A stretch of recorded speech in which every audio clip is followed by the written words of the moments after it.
Welcome, collectors, to a very special edition of Diecast Emporium. To be honest with you, this is a video I never thought I would have the opportunity to shoot, and I am so very grateful that finally the time is here and I now get to share my enthusiasm and passion for this particular model with you, so I hope that shines through in this video. I'm going to do this all ad-lib, all in one tape, so hopefully this comes across, so I hope you guys appreciate it. This is going to be a review of the Classic Construction Models Caterpillar 390D LME hydraulic excavator in 1/48 scale, but it's not just going to be a review. This is really going to be more of a personal story and a journey to how I finally came to own one of these absolutely spectacular pieces of modeling history. So I have been after one of these since 2012 when they came out. As many of you will remember, they came out the same time as the 385 did from CCM. And at the time, I was in a situation where I really could only afford one of them. Never in my wildest dreams did I think that the appreciation for both of these models would get to the point that they're at now. Along those same lines, did I think that they would be as rare as they are now.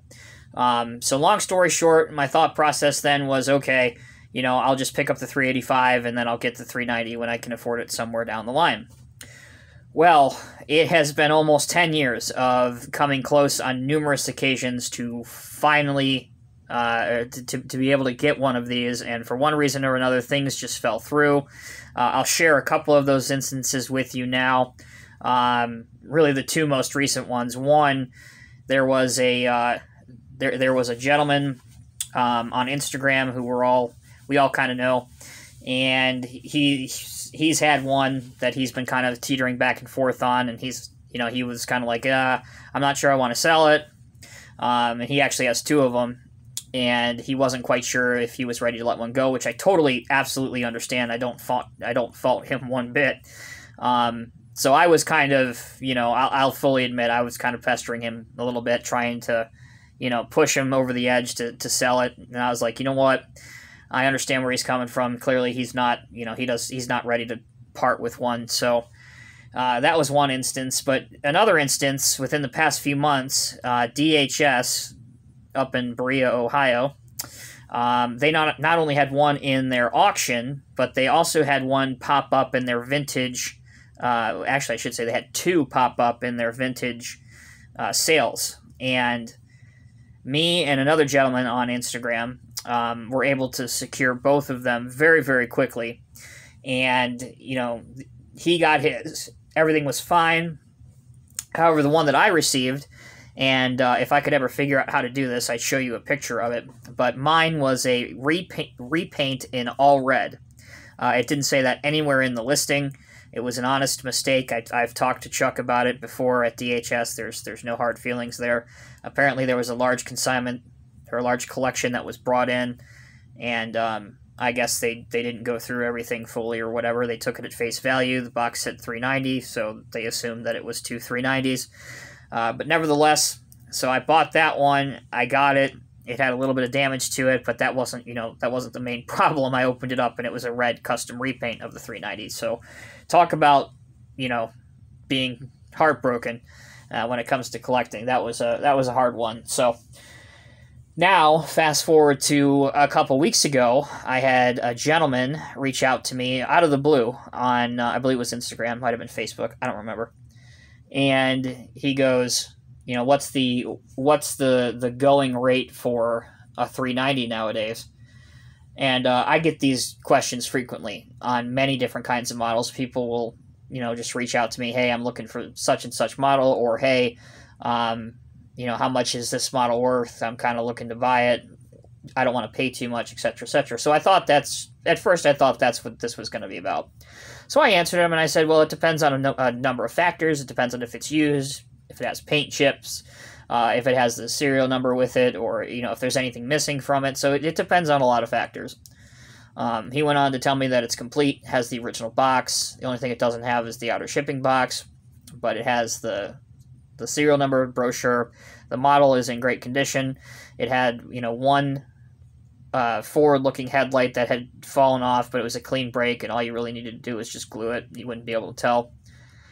He sent me a bunch of pictures over, and long story short, we struck a deal that was beneficial for both parties. And finally, I can tell you that the search for a 390 is finally over with. And I have to give a big thanks to his name is Ryan, but his Instagram name, which I would strongly encourage you to follow him, is the Truck Hunter on Instagram, all one word. And he posts a lot of great pictures of heavy equipment, trucks, etc. that he finds out in the wild. Great guy, very nice, and I never expected to finally get one. It just seemed like all those instances that constantly had added up, it just felt like it was never meant to be. So with that backstory out of the way, I figured you guys would kind of enjoy that personal connection, because any of us serious collectors that have been around, I don't want to date myself, but I've kind of been around way too long. There's always one or two particular models that have eluded us for one reason or another, and it's such a privilege, it's such an honor to finally have one, and at some extent it's almost a relief as well. So yeah, big thanks again to Ryan. I will link his Instagram account in the video's description below, so again, if you want to follow him, go ahead. So let's now transition to the model review, which most of you guys and gals are here for.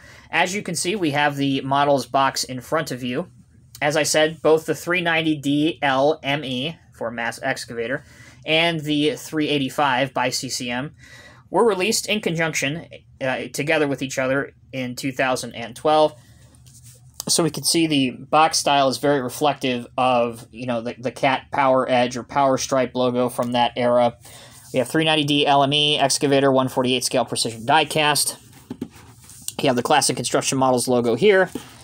Underneath, you have collector's model, not a toy, not at all suitable for children. The CCM logo here, their website, which, again, I encourage you guys, if you've never visited ccmmodels.com, check it out. It's not only a gold mine of excellent models, but it's also an online encyclopedia about each of these and their real-life counterparts, so always a worthwhile to check out with that. 390D LME excavator down here as well, the Cat excavator, the Cat logo, and then on the side flap, you have a white blueprint outline of the 390, which is really cool. So that is the packaging. Again, this would have come, if it were new, in that brown outer shipping box, which you guys have already come to know and are very familiar with. So this is the serial number spec brochure. You can see here at the bottom right, I have number 338 out of 1,000 in this total production run, which 1,000 is actually quite a large number for CCM models. However, I don't know where they all are. I'm going to be honest with you, because this is one of a handful, maybe a less than a handful, of 148 scale diecast CCM models, at least, that are incredibly difficult to get your hands on. So it seems like, you know, the collectors that have them hang on to them and do not want to let them go. Either that or somebody or some buddies have a stash of these in their basement and they are not letting them go. Either of those are a very good possibility. So that is the spec brochure as I just went through it. Again, this is attested by Gary Peterson, so this is an authentic, obviously not a not a redone or a reproduction, which is not usually an issue with CCM models. And here we go. Here is the actual machine. Now, this thing is massive. Obviously, the 390 is a large machine, and Diecast Masters currently in 150 scale makes the 390F, which of course is not the 390D, which is what this version is. Now, for those of you that that think that they're the same machine, they are not. Obviously, they are a generation apart, and also the Classic Construction Models one, as you would come to expect, does have a fair amount more functionality and detail associated with it. So, when this came out in 2012, it had an original MSRP of $249.95. As I said before, they made 1,000 pieces of it. It's in 148 scale. If you were to measure this out, it measures 11.5 inches long, 3.5 inches wide, and 6 inches tall, with the boom and arm, of course, fully extended. Let's go ahead and show some of the details on here. You can see Cat 390D LME. I'll pull that up really close so you can see it. You have Cat here on the boom, very nice and crisp. Also a highlight of most CCM models from this era are the very nice thin and to scale hydraulic lines that look very sharp. You can also see the venting that's done here, which looks incredible. Cat 390D LME here. Back of the counterweight, you can see Cat here as well, and also your like bolt-on pieces, because of course the counterweight would come off for transport if you were breaking this machine down. If I tilt the machine towards you, you can see even more detail that's up on top, including more hydraulic lines. A good look at the rock cab guard, because you would most often find the 390 in heavy construction or mining applications. So here's the mass excavator boom and the bucket. It has 5 teeth on it.